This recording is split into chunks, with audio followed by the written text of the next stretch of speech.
Hi, I'm Andres. I'm Cecilia. And I'm Nick, and we are group number 21. In the book Position of Poverty by John Kenneth Galbraith, the author shows the ignorance of poverty tracing back for centuries while a noble man enjoys his food while remaining oblivious to the beggars around his door. Essentially, this quote is stating that families below the poverty line are calling for the attention that has much been needed to provide a raise in the workers' wages. Families have been living off ends meet, barely surviving since the early stages of working America. It is about time we take a stand and make a step forward in providing change to the workforce. Differences have to be made locally so that our society can have a better future in sight. Americans specific to Los Angeles have found it increasingly difficult to live off of the minimum wage of $8 per hour.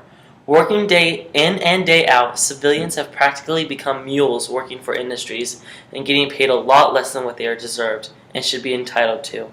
Dehumanizing workers and forcing them to work long and unbearable hours are seemingly what company owners are notorious for.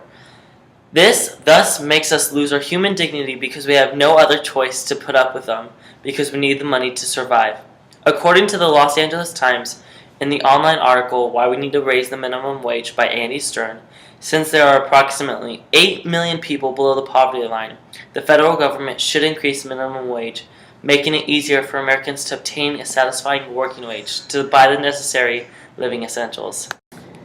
First, we will discuss how there has been a dramatic increase of poverty due to the substantial gap between minimum wage and salaries and the cost of living in the U.S.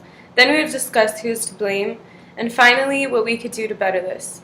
Since the cost of living has gone up and the minimum wage has stayed the same, the working class and lower classes are falling towards the poverty line, thus creating a larger gap between the social classes. On an economic research and information center's website called MissouriEconomy.org concerning the cost of living data series annual average 2013, California is ranked 45th in the highest cost of living in the United States. Daily basic necessities have all gone up over the last few years. The cost of buying a house has dramatically increased. The cost of buying a car has risen. The cost of gas has gone up so dramatically. People are moving towards means of public transportation to get to work and school. The cost for healthy food for families has risen in supermarkets, making them turn to cheaper and healthy alternatives. The quality of life has decreased because of the insignificant wage distributions. With the minimum wage of $8 an hour, it is difficult to pay rent, gas bills, electricity bills, phone bills, groceries, gas, and everything a child needs on a monthly income supported by the federal minimum wage. The percentage of families below the poverty line has increased to 15% according to the Census.gov website by the U.S. Census Bureau in 2012 concerning the number in poverty and poverty rate from 1959 to 2012. Because families are not making enough money on the federal minimum wage, they find themselves stuck below the poverty line. We have just discussed that since the cost of living has gone up, it has created a larger gap between the social classes. Now we will discuss who is to blame. The state and the local government should be held accountable for this issue. Facts show that the last time the United States Department of Labor raised minimum wage for California was on January 1st, 2008. That is now 6 years ago. Keep in mind that was, in fact, the same year Americans' Great Recession had begun to take its toll on low income and working class. Even President Obama decided to address the issue by saying, even with the tax relief we put in place, a family with 2 kids that earns the minimum wage still lives below the poverty line. That's wrong. He knows that this is not fair for our citizens to be living below the line. Obama is not willing to let the issue simply carry on, and especially under his watch of our nation's governing affairs. The local and state governments have taken too long to address the needs of all the families struggling to make ends meet. It seems to me as if our government has forgotten their moralistic responsibilities to provide a collective aid and concern for the common citizen. Actions need to be taken immediately, as the issue that we are facing is only rapidly growing and becoming even worse.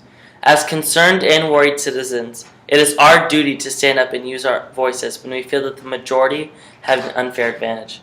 Having been paid at such little wages, it does not allow any of us to save money and to get out of the poverty line. Therefore, for the rest of our lives, we will remain paycheck to paycheck, worrying each month if we could afford the essentials. With the help of the Los Angeles voters and district representatives, we can create a proposition that would increase the minimum wage and help helpless families better their lifestyles. We are asking politicians to advocate the importance of raising the minimum wage in the city of Los Angeles to better the city as a whole. Another reason if the minimum wage isn't increased is that the economy will start to tank. For instance, if the people below the poverty line remain only receiving $8 an hour, then over time their houses will go in foreclosure, because that is not a substantial amount of money any family could live off of. Businesses will then begin to start to shut down, because consumers will not be able to afford to buy any of the merchandise, because they simply cannot afford it. After this occurs, people then start to go to any lengths to get the essentials they need.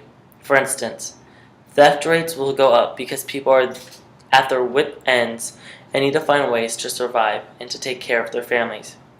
Before this issue becomes more out of hand, like such above, we need all the voters to unite as a whole to support the proposition. With the raise of the minimum wage, poverty levels will decrease, the economy will grow better, and people will start to make it without having to worry each month if they can afford it.